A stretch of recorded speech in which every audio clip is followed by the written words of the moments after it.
কামৰ ব্যস্ততাত আমি লুকিং গ্লাছখন ভালকে চাবলৈ পাহৰি থাকো কিন্তু আপুনি যেতিয়া পোহৰত লুকিং গ্লাছখন চাব বহুত দিনৰ পিছত তেতিয়া বাৰু আপোনাৰ এনেকুৱা হৈছে নেকি যে মোৰ বয়স বাঢ়িছে স্কিনত ৰিংকল পৰিছে মুখত দাগ পৰিছে এনেকুৱা হ'ব পাৰে কাৰণ এইবোৰ নেচাৰেল প্ৰসেস এটো হোৱাটোৱে স্বাভাৱিক লুকিং গ্লাছখন চাই হঠাৎ যেন মন কৰিলে আপোনাৰ এজ বাঢ়ি যোৱা যেন লাগিছে মানে আপোনাৰ যি বয়স আপোনাৰ যি বায়োলজিক্যাল বয়স সেই বয়সতকৈ আপোনাক বেছি এজেড দেখাইছে আৰু ইয়াৰ সলিউশন কেনেকৈ কৰিব কেনেকৈ নিজক সুন্দৰ আৰু খুব বহুত বয়সলৈকে ধুনিয়াকৈ ৰাখিব পাৰিব মেইনটেইন কৰি ৰাখিব পাৰিব নিজকে বহুত এজলৈকে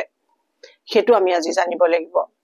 সায়েন্সে কি কয় ইয়াৰ বিষয়ে কিয় আমাৰ ফাৰ্স্ট এজিং হয় জানো আহক ইয়াৰ কেইটামান কাৰণ আৰু জানিম ইয়াৰ প্ৰতিকাৰ যাতে বহুত বয়সলৈকে আপুনি সুন্দৰ হৈ থাকিব পাৰে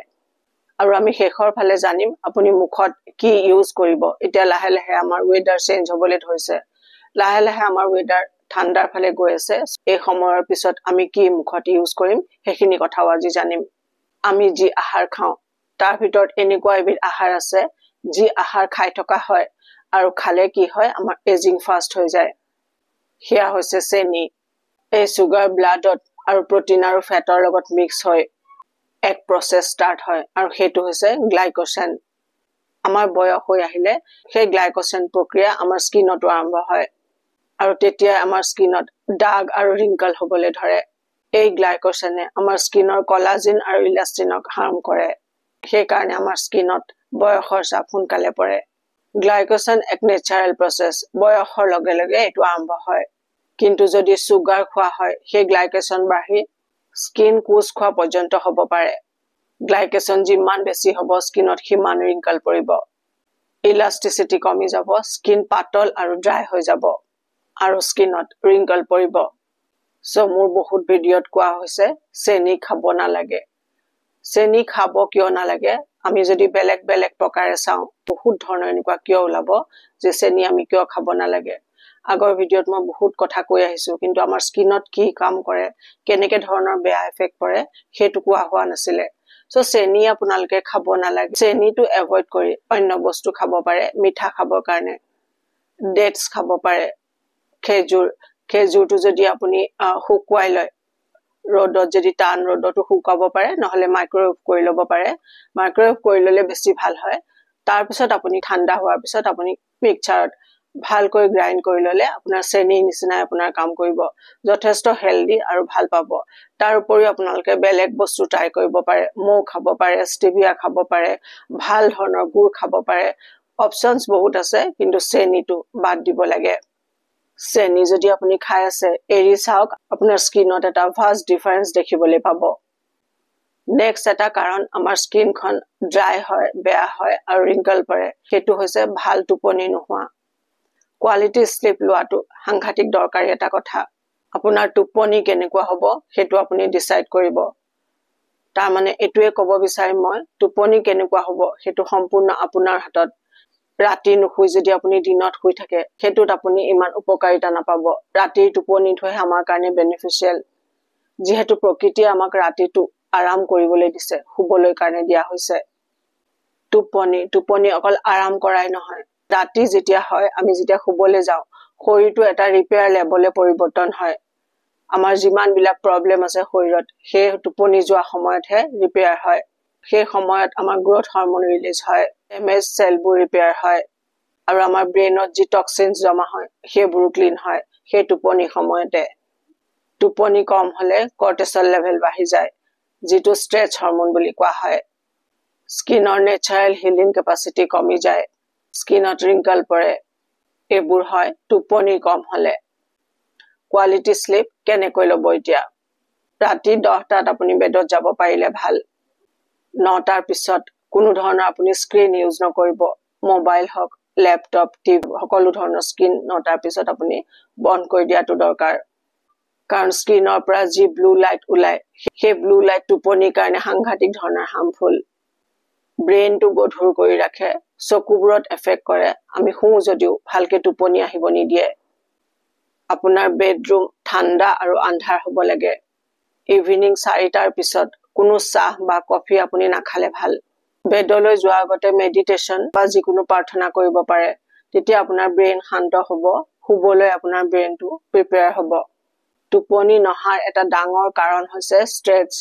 লাইফত ষ্ট্ৰেছ থাকিবই কিন্তু সেই ষ্ট্ৰেছ আমি কমাই আনিব পাৰো সেইটো আপোনাৰ ওপৰত ডিপেন্ড কৰিব প্ৰবলেম বেছি হলে ষ্ট্ৰেছ বা কৰ্টিসল হৰমন বেছি সময়ৰ কাৰণে থাকে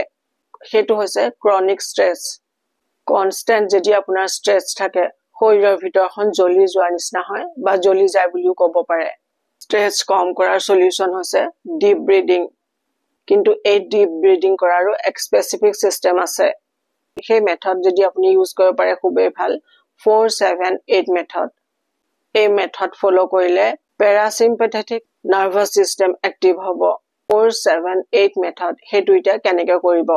উখাটো 4 সেকেন্ডৰ কাৰণে লব উখাটো ভিতৰত হোল কৰিব 7 সেকেন্ডৰ কাৰণে আৰু উখাটো এৰি দিওতে 8 সেকেন্ড সময় লব লাহে লাহে উখাটো এৰি দিব এই প্ৰসেস ফলো কৰাৰ পিছত 2 বা 3 দিনতে আপুনি খুব ভাল ৰিজাল্ট দেখিবলৈ পাব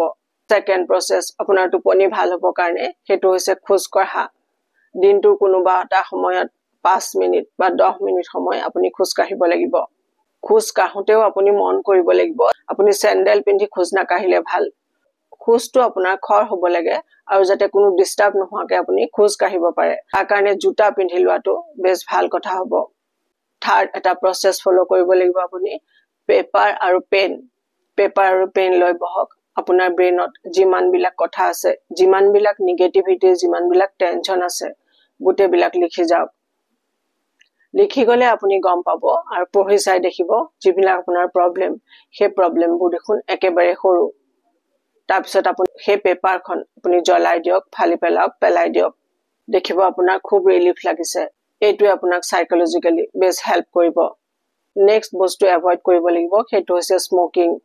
স্মোকিং আপোনাৰ এজিং খুব ফাষ্ট কৰি দিয়ে খুব কম সময়তে আপোনাক এজিং দেখায় এটো এটা সাইলেন্ট কিলাৰ আৰু এটা সাইলেন্ট কিলাৰ আছে আপুনি ভাবি আচৰিত হ'ব দিনটোৰ ভিতৰত বহি বা শুই থকা মানুহৰ কাৰণে সিগাৰেট খোৱা মানুহৰ যি হাৰ্ম হয় বডিত সেই বহি বা শুই থকা মানুহৰো সেই একে হাৰ্ম হয় এটা ষ্টাডিৰ মতে যিসকল মানুহে যিকোনো প্ৰবলেমৰ কাৰণে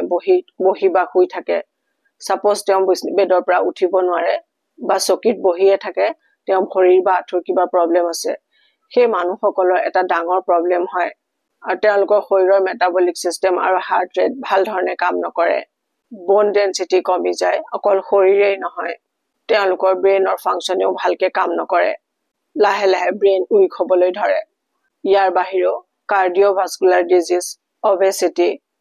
টাইপ 2 ডায়াবেটিস আৰু বেলেগ ধৰণৰ কেন্সাৰ হোৱাৰো তেওঁলোকৰ ৰিস্ক বাঢ়ি যায় আমাৰ শৰীৰ যদি এক্টিভ হৈ থাকে মানে আমি শুই বহি নাথাকি কিছু কাম বন কৰি থাকো সেই সময়ত আমাৰ শৰীৰৰ পৰা কিছু হৰমন ৰিলিজ হয় ইনফ্লামেশন কমায় শৰীৰত অক্সিজেন ভাল ধৰণে ফ্লো হয় সেই কাৰণে প্ৰত্যেক দিন খোজ কঢ়া বা যিকোনো বডি এক্টিভিটি কৰাটো সাংঘাতিক দৰকাৰী কথা নাম্বাৰ 5 কিয় আমাৰ সোনকালে এজিং বাঢ়ি যায় এটো সায়েন্সে প্ৰুফ কৰিছে আমি নিজক কি ভাবো বা কি কওঁ কি ধৰণে আমি নিজক চাওঁ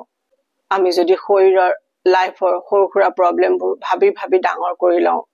সেইবোৰে আমাক বহুত বেছি এফেক্ট কৰে আমি যদি নিজক একসেপ্ট নকৰো আইনাখনত চাই যদি আমি নিজৰ নেগেটিভিটি বিলাক দেখা পাওঁ নিজক যদি আমি ভাল নাপাওঁ তেতিয়া আমাৰ বয়স বাঢ়ি যাব পাৰে এয়া মই কোৱা কথা নহয় এই কথা সায়েন্সে প্ৰুফ কৰিছে আমি নিজক একসেপ্ট কৰিব লাগিব নিজক ভাল পাবলৈ শিকিব লাগিব যদি আপুনি নিজকে একসেপ্ট নকৰে তেতিয়া আপোনাৰ ষ্ট্ৰেছ হৰমন বাঢ়িব শৰীৰত ইনফ্লামেশন বাঢ়িব আৰু বিভিন্ন ধৰণৰ প্ৰবলেম হ'ব পাৰে আপোনাৰ এজিঙত পজিটিভলি লৈ সেলফ পজিটিভ টক কৰাটো দৰকাৰ নিজৰ বিষয়ে ভালকে ভাবি ভালকে কোৱাটো দৰকাৰ অলপ সময় যদি আমি নিজক দিও নিজৰ কাৰণে চিন্তা কৰো সেই বস্তুবোৰে আমাক বহুত পজিটিভ ৰাখে আমি নিৰোগী হৈ থাকিব পাৰো এতিয়া আমি স্কিন খনৰ কথাও কিছু জানো আহক বিভিন্ন ধৰণৰ মাৰ্কেটত বস্তু আজিকালি স্কিনত লগোৱা হেয়াৰত লগোৱা বডিত লগোৱা নখত লগোৱা ভৰি হাতত লগোৱা বিভিন্ন ধৰণৰ বস্তু ইমানবোৰ বস্তু দেখি আপোনালোকে কেতিয়াও ভুল নাযাব কাৰণ ম্যাক্সিমাম বস্তু কেমিকেলেৰে ভৰপুৰ কেইটামান কথা কওঁ যিখিনি কথাৰে আপোনাৰ স্কিন আপুনি সদায় কাৰণে হেলদি ৰাখিব পাৰে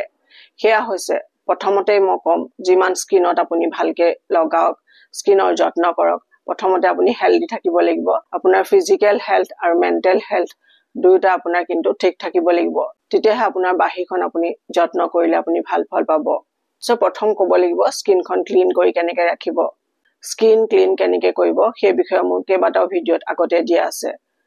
মই যেহেতু নিজে সদায় নেচাৰেল বস্তু ইউজ কৰো আৰু আপোনালোককো কওঁ যে নেচাৰেল বস্তু ইউজ কৰিব ৰাতিপুৱা উঠিয়ে আপুনি এটো অকনমান যত্ন নিজক ল'ব লাগিব যে স্কিনখন আপুনি ক্লিন কৰিলে টোন কৰিলে তাৰপিছত ময়শ্চাৰাইজ কৰিলে আৰু যি ক্লিনজিং সেই ক্লিনজিং আপুনি ঘৰতে বনাই ল'ব পাৰে আধা কাপ বেসন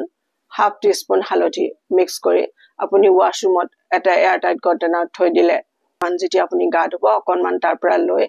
পানী গাখীৰ বা দৈ যিকোনো এটা বস্তুৰ লগত আপুনি ভালকৈ মিহলি কৰি মুখখনত ভালকৈ মুখত হাত ভৰিত যতে লগা আপুনি গাটো ইউজ কৰিব পাৰে ভালকৈ ঘঁহি ঘঁহি ধুই দিব চাব আপোনাৰ একেবাৰে ধুনীয়াকৈ ক্লিন হৈছে স্কিনৰ যি নেচাৰেল অইল সেই অইলও আপোনাৰ নষ্ট হোৱাৰ কোনো ভয় নাথাকে তাৰ পিছত আপুনি ঠাণ্ডা পানীৰে মুখখন আপুনি ভালকৈ ধুই দিলে ঠাণ্ডা পানীৰে যেতিয়া আপুনি মুখখন ধুই দিলে অলপ তাৰ কাৰণে ফ্ৰিজৰ পানীও ল'ব পাৰে সাফা কৰাৰ পিছত যিবোৰ প'ৰ্স খুল খালে সেইবোৰ ওপেন হল সেইবোৰ ক্লোজ কৰাটো দৰকাৰ সেই ঠাণ্ডা পানীৰে আপোনাৰ স্কিনখন টোনিংৰ কাম কৰিব তাৰ পিছত আপোনাৰ দৰকাৰ এটা ময়শ্চাৰাইজাৰ যি ময়শ্চাৰাইজাৰ আপোনালোকে ইউজ কৰিব ডেসক্ৰিপচনত লিংক দি দিম ময়শ্চাৰাইজাৰ আৰু অইল সো এনেকৈ যদি স্কিনখনটো আপোনালোকে অলপ যত্ন কৰে প্ৰথমতে সদায় কম প্ৰথমতে আগতে হেলথ আপুনি যত্ন কৰিব লাগিব লগে লগে আপুনি স্কিন যত্ন কৰিব লাগিব তেতিয়াহে আপুনি এটা সুন্দৰ সুখী জীৱন জীব পাৰিব নিজকে আপোনাৰ লুকিং গ্লাছত চাই ভাল লাগিব সো এইখিনি যত্ন কৰিব লাগিব ক্লিনজিং টোনিং আৰু ময়শ্চাৰাইজিং এইগিটা প্ৰসেস আপুনি কৰিবই লাগিব ৰাতি শুতে আপুনি এটা অইল লগাব কি অইল লগাব তাৰো মই ডেসক্ৰিপচনত লিংক দি দিম যদি আপোনালোকে ডেসক্ৰিপচনত চাই পেলাই তাৰ পৰা বাই কৰিব পাৰে কৰিলে নহলে বেলেগৰ পৰা আপুনি বাই কৰি ল'ব পাৰে সো আজি আছিল আমাৰ ইমানখিনি কথা নিজকে কেনেকৈ সুন্দৰ কৰি ৰাখিব নতুনকৈ অহা সকলে চেনেল সাবস্ক্ৰাইব কৰি ল'ব নহলে আহিবলগীয়া ভিডিঅ' নটিফিকেশন আপোনালোকে মিছ কৰি যাব সো নিজৰ খুব যত্ন ল'ব খুব সুখী আৰু খুব সুন্দৰ হৈ থাকক মোৰ শুভেচ্ছা থাকিল